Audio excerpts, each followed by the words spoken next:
का स्वागत है। आज हम करेंगे 9th क्लास की चैप्टर 6 के थ्योरम 6.1। थ्योरम है 6.1, if two lines intersects each other then the vertically opposite angles are equal. यानी कि क्वेश्चन में हमें दिया हुआ है कि यदि दो लाइन एक दूसरे को इंटरसेक्ट करती हैं तो उनके वर्टिकली अपोजिट एंगल इक्वल होते हैं। वर्टिकली अपोजिट एंगल कौन से होते हैं? ये होते हैं अपोजिट एंगल। जैसे इसके सामने का जो वर्टिकली अपोजिट एंगल होगा ये होगा, और इसके ठीक सामने का वर्टिकली अपोजिट एंगल होगा वो ये होगा। तो ये हमें प्रूव करना है कि इसके जो आमने सामने के एंगल होते हैं वो इक्वल होते हैं, यानी कि वर्टिकली अपोजिट एंगल इक्वल होते हैं। तो सबसे पहली हेडिंग डालेंगे हम गिवन। गिवन में क्या लिखेंगे? जो हमें दिया हुआ है उसे हम गिवन में लिख देंगे। जैसे हमें दिया हुआ है कि ए बी और सी डी दो लाइन हैं जो ओ पॉइंट पर एक दूसरे को इंटरसेक्ट करती हैं, यानी कि काटती हैं। तो इसे हम यहाँ लिख देंगे। हम लिख देंगे A B and C D intersect at O, यानी ए बी और सी डी हैं वो ओ पॉइंट पर एक दूसरे को इंटरसेक्ट करती हैं। अगली हेडिंग है टू प्रूव। टू प्रूव में हमें जो प्रूव करना होता है उसे लिखेंगे। हमें इसमें ये प्रूव करना है कि इसके जो वर्टिकली अपोजिट एंगल है वो इक्वल है। तो यानी एंगल ए ओ सी, ये प्रूव करना है angle A O C equal होगा इसकी अपोजिट एंगल, यानी कि बी ओ डी।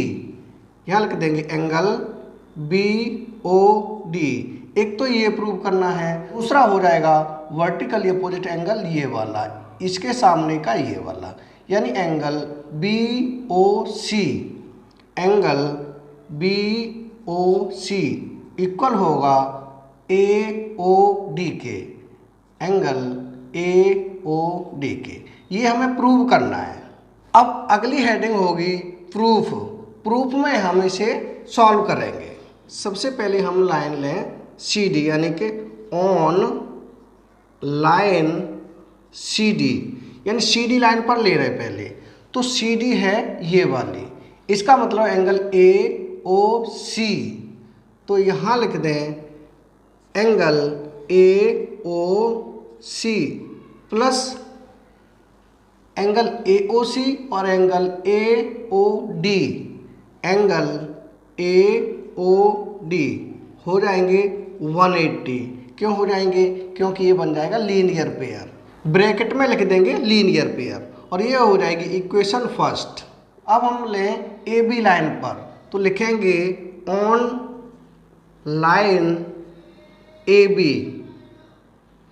ए बी लाइन ये है तो इसका मतलब angle A O D plus B O D equal to हो जाएगा 180, यानी कि angle A O D plus angle B O D, ये मिला के हो जाएंगे 180 के। ब्रैकेट में लिख देंगे हम लीनियर पेयर, और ये हो जाएगी सेकंड इक्वेशन।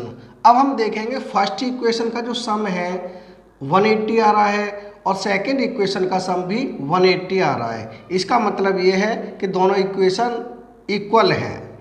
हम लिख देंगे from first and second, first और सेकंड इक्वेशन से।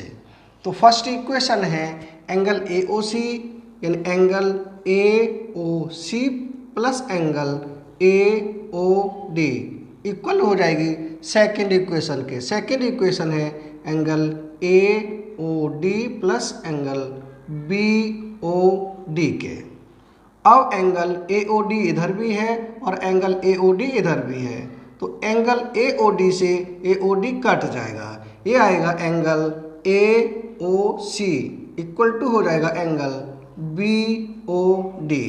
ये हो जाएगा हमारा फर्स्ट पार्ट, यानी एंगल ए ओ सी और एंगल बी ओ डी ये प्रूव हो चुका है कि ये आमने सामने के जो वर्टिकली अपोजिट एंगल हैं वो इक्वल है। अब हमें ये भी तो वर्टिकली अपोजिट एंगल है, ये भी हमें प्रूव करना है कि ये भी आपस में इक्वल होंगे। अब हम दोबारा से लेंगे ऑन लाइन सी डी, लिखेंगे ऑन लाइन सी डी, यानी सी डी इस लाइन पर अभी हमने इस साइड दिखाया था, अब ले दूसरी साइड, यानी एंगल BOD प्लस BOC, ये हो जाएगा angle BOD plus angle BOC equal to हो जाएगा 180 के। ब्रैकेट में लिख देंगे लीनियर पेयर और ये हो जाएगी इक्वेशन फर्स्ट। अब हम लेंगे AB लाइन पर, तो लिखेंगे ऑन लाइन AB, यानी AB, इस पर क्या होगा एंगल AOD, इसे हम लिख देंगे angle AOD plus angle BOD plus angle BOD, ये भी हो जाएगा 180 के। ये भी हो जाएगा लीनियर पेयर, ये हो जाएगी सेकंड इक्वेशन। अब हम फर्स्ट इक्वेशन में देखें, दोनों का जो सम है 180 है और सेकंड इक्वेशन में भी जो सम है 180 है, तो दोनों इक्वेशन इक्वल हो जाएंगे from first and second, first और सेकंड इक्वेशन से। तो फर्स्ट इक्वेशन है एंगल BOD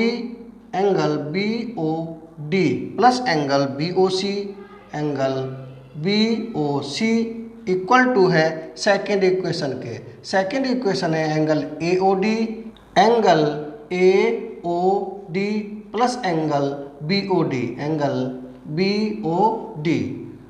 अब एंगल BOD इधर भी है और एंगल BOD इधर भी है, तो BOD से BOD कट जाएगा, ये बचेगा angle BOC equal to angle AOD, यानी कि एंगल BOC ये एंगल इस साइड वाला और इक्वल टू है एंगल AOD ये वाला। तो ये दोनों vertically opposite angle equal prove हो चुके हैं। यही हमें प्रूव करना था, जो कि प्रूव हो चुका है, यानी वर्टिकली अपोजिट एंगल इक्वल होते हैं, ये प्रूव हो चुका है।